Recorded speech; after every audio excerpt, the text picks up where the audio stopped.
বিভাগে স্পষ্ট ক্ষেত্র, টিক চেক বক্সের বিকল্প নির্দেশনাবলী রয়েছে এবং প্রতিটি চেক বক্স ও ক্ষেত্র পরিষ্কারভাবে চিহ্নিত করা হয়েছে।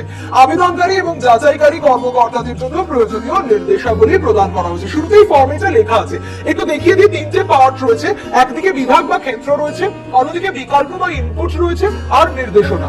সঠিক হলে লেখা আছে টিক চিহ্ন দেওয়ার জন্য। একটু যদি দেখি, প্রথমেই কি রয়েছে, নাম্বার 1, পরিবারের প্রধানের নাম, হেড অফ দ্য ফ্যামিলি, তার নাম লিখতে হবে, পুরো নাম লেখার জন্য বলা হয়েছে, এবং সেই নামটা আধার কার্ডে বা সরকারি পরিচয়পত্রে রয়েছে সেই নামের স্পেলিংটাই দিতে হবে। আর এবার আসি থার্ড পয়েন্টে, পরিবারের প্রধানের লিঙ্গ বা gender, head of the family পুরুষ নাকি মহিলা নাকি অন্যান্য, সেখানে আপনাকে টিক মার্ক করতে হবে। চলে আসি ফোর্থ পয়েন্টে, পরিবারের প্রধান অর্থাৎ হেড অফ দ্য ফ্যামিলির আধার নাম্বার, এখানে আপনাকে আধার নাম্বার লিখে দিতে হবে। ফিফথ, ডিজিটাল রেশন কার্ডের পারিবারিক আইডি, এটা কিন্তু অপশনাল, অর্থাৎ এখানে পাশে লিখে দেওয়া হয়েছে যদি থাকে আইডি, তাহলে অবশ্যই এখানে সেই আইডি আপনাকে লিখতে হবে। পরিবারে কতজন মেম্বার আপনারা, পরিবারের সদস্য সংখ্যা ওইখানে পাশে দেওয়া আছে। বলছিলাম থার্ড কলমটা হচ্ছে নির্দেশ, সেই নির্দেশনায় দেওয়া আছে কি শুধু সংখ্যা, মানে একজন, দুজন না তিনজন না চারজন না তার বেশি, সেই নাম্বারটা শুধুমাত্র লিখতে হবে। এবার আসি ঠিকানা, 7 নম্বরে হচ্ছে অ্যাড্রেস, স্থায়ী ঠিকানা যেটা আপনার পার্মানেন্ট অ্যাড্রেস, সেই অ্যাড্রেসটা এখানে আপনাকে লিখে দিতে হবে। তারপর দিতে হবে কন্ট্যাক্ট নাম্বার, যোগাযোগ নাম্বার। এখানেও একটা নির্দেশ রয়েছে, বিশেষত পরিবারের প্রধানের আধার নাম্বার সংযুক্ত মোবাইল নাম্বার যেটা, সেটাই দেওয়ার কথা বলা হয়েছে এখানে। এরপর কি রয়েছে 9 নম্বরে রয়েছে নাম, বয়স, জন্ম তারিখ, লিঙ্গ, পরিবারের প্রধানের সঙ্গে সম্পর্ক, আধার নাম্বার, পরিবারের সকল সদস্যদের। উল্টো দিকে যদি দেখি 3 নম্বরে, বাধ্যতামূলক কি, বয়স 5 বছরের কম হলে নট অ্যাপ্লিকেবল চিহ্নিত করতে হবে।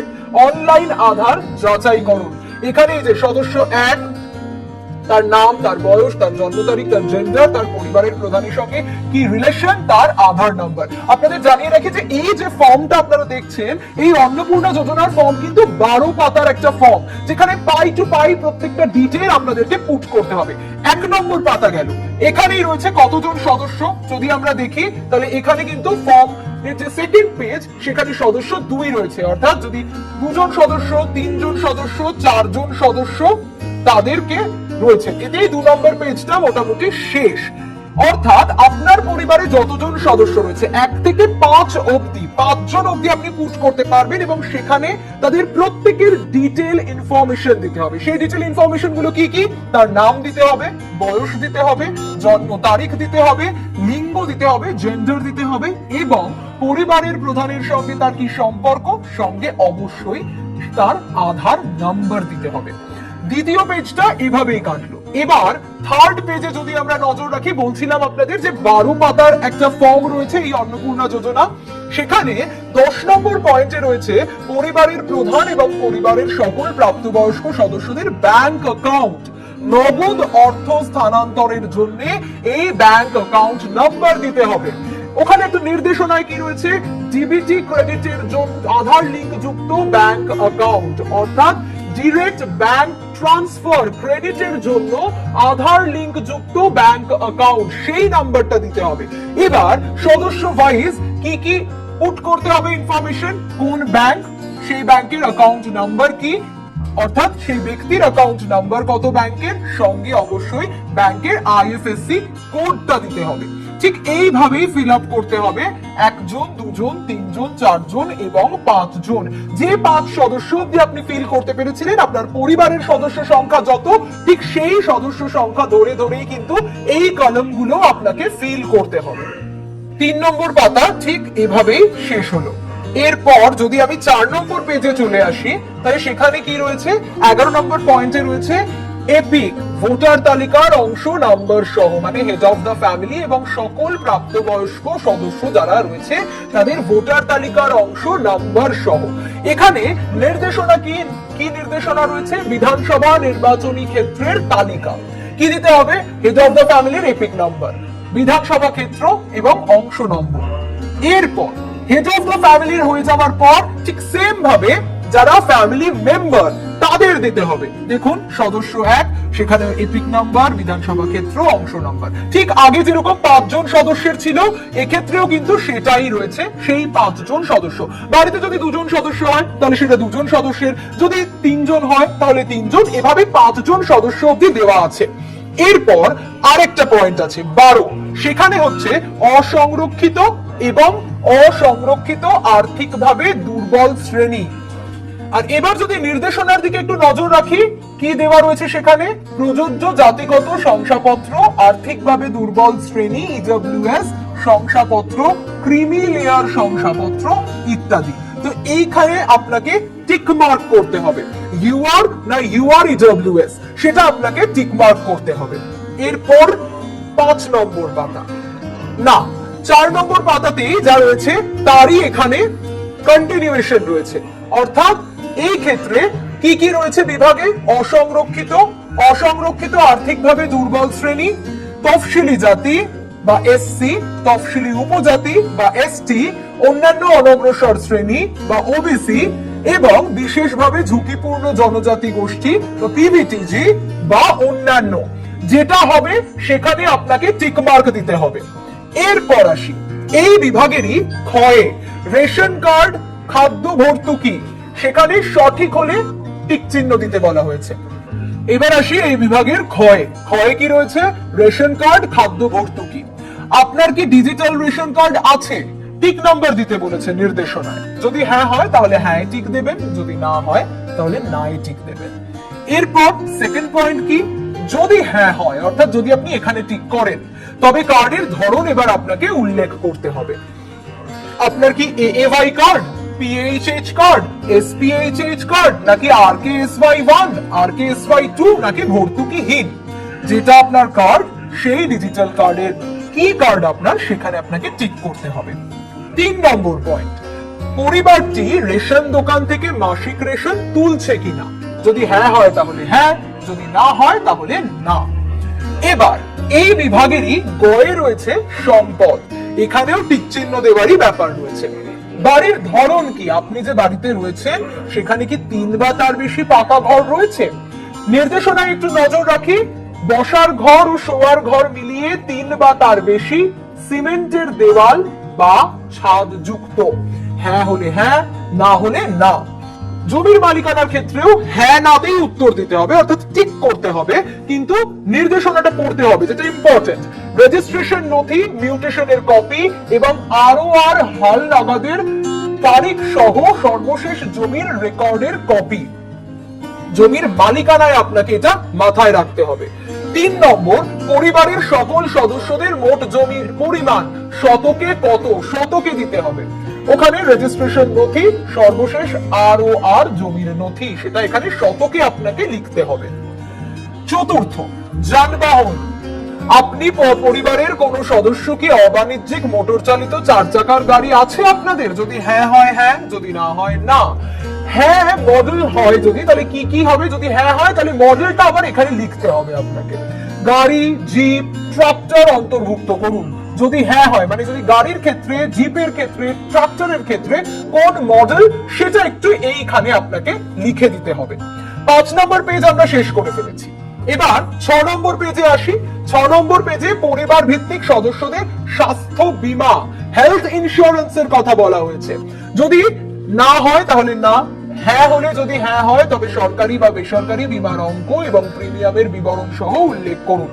এখানে হ্যাঁ হলে এবার আপনার কাজ হচ্ছে এটা, সদস্য সংখ্যা ধরে ধরে, সরকারিতে প্রিমিয়াম আছে, মানে প্রিমিয়াম দেন না বেসরকারি ক্ষেত্রে দেন, বীমার অঙ্ক কত, প্রিমিয়ামের বিবরণও আপনাকে দিতে হবে।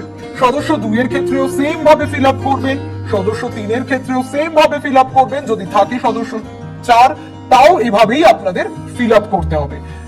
শেষ করে ফেলেছি আমরা 6 নম্বর পাতা, এবং সেখানে অর্থাৎ প্রত্যেক সদস্যের বীমা কোন আওতায়, সরকারি না বেসরকারি আওতায়, সাম অ্যাসিওর্ড কত, বীমার অঙ্ক কত, কত টাকা দিতে হয়, প্রিমিয়ামের বিবরণ দিতে হবে। এবার আসি আয় অথবা পেশা কি আপনার।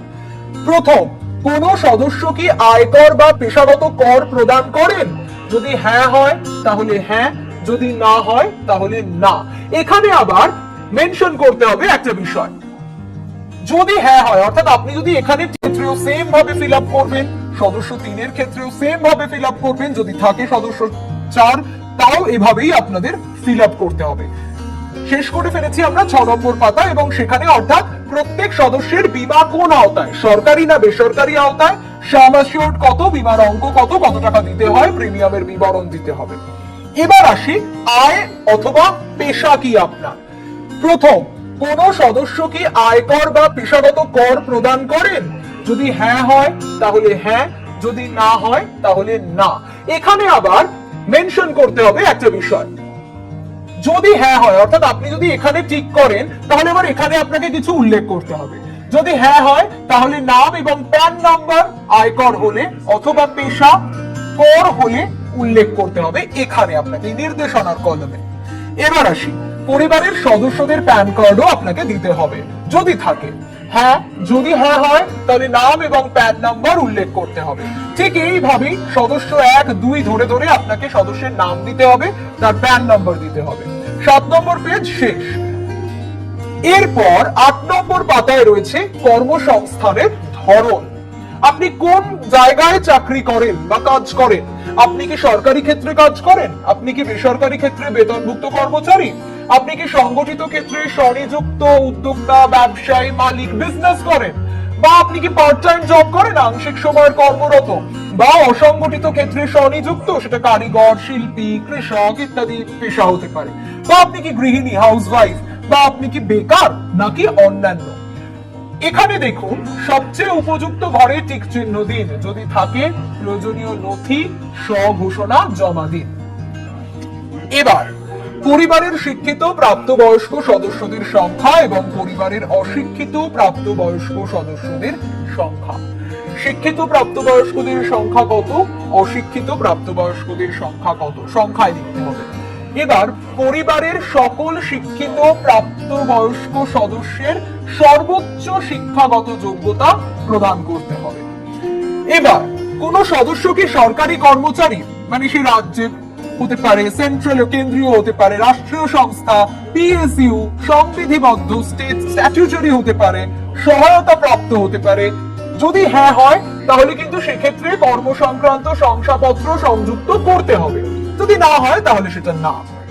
এবার কোন সদস্য কি কোন সাংবিধানিক পদ, মন্ত্রী, সাংসদ, বিধায়ক, পৌরস্থানীয় সংস্থা এবং পঞ্চায়েত সংস্থার প্রাক্তন বা বর্তমান ধারক?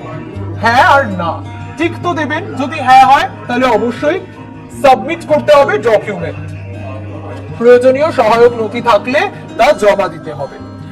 কোন সদস্য কি সরকারি পেনশনভোগী? যদি হ্যাঁ হয় তাহলে হ্যাঁ, যদি না হয় তাহলে না। যদি হ্যাঁ হয় তাহলে পেনশন স্লিপ আপনাকে অ্যাটাচ করতে হবে। কোন সদস্য কি জিএসটি অধীনে নিবন্ধিত আছে?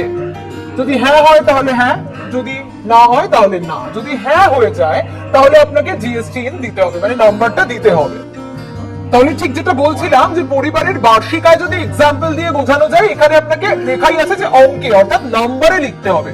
ধরুন আপনার পরিবারের মোট যতজন সদস্য রয়েছে সব মিলিয়ে 10 লক্ষ টাকা আপনাদের রোজগার, তাহলে আপনি সেখানে অবশ্যই 10 লক্ষ লিখবেন।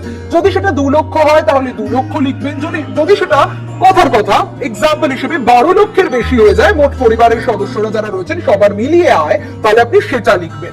অর্থাৎ এখানে কিন্তু নাম্বারে অঙ্কেই আপনাকে লিখতে হবে যে কত টাকা পরিবারের মোট বার্ষিক আয়, বছরে আপনার পরিবার কত টাকা রোজগার করে।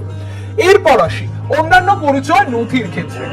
সিএ আবেদনের বর্তমান অবস্থা যদি থাকে তাহলে সেক্ষেত্রে সদস্য ওয়াইজ একদম ধরে ধরে করা আছে কি কি দিতে হবে। প্রযোজ্য নয়, আবেদন করা হয়েছে, যদি হ্যাঁ হয় তাহলে আবেদনের নাম্বার দিতে হবে। আর পয়েন্ট রয়েছে ইস্যু করা হয়েছে, যদি হ্যাঁ হয় তাহলে সার্টিফিকেট নাম্বার। অর্থাৎ যদি আপনি আবেদন করে থাকেন তাহলে সেই আবেদনের নম্বর আপনি ঠিক করবেন, নাম্বারটা দিয়ে দেবেন। যদি ইস্যু করা হয়ে থাকে সার্টিফিকেট তাহলে সেই সার্টিফিকেটের নাম্বার দিতে হবে। আর যদি প্রযোজ্য নয় তাহলে প্রযোজ্য নয়। সদস্য ধরে ধরেই কিন্তু আপনাদের এই জায়গায় ঠিক করতে হবে, যেখানে একটা জায়গায় আপনাকে ঠিক করতে হচ্ছে। 9 নম্বর পেজ শেষ। এবার 10 নম্বর পেজে যদি আমরা আসি তাহলে সেখানে হচ্ছে অন্যান্য কিষাণ ক্রেডিট কার্ড, কিষাণ ক্রেডিট কার্ড এআরডি, শিল্পী ক্রেডিট কার্ড, মৎস্যজীবী ক্রেডিট কার্ড, শিক্ষার্থী ক্রেডিট কার্ড ইত্যাদি।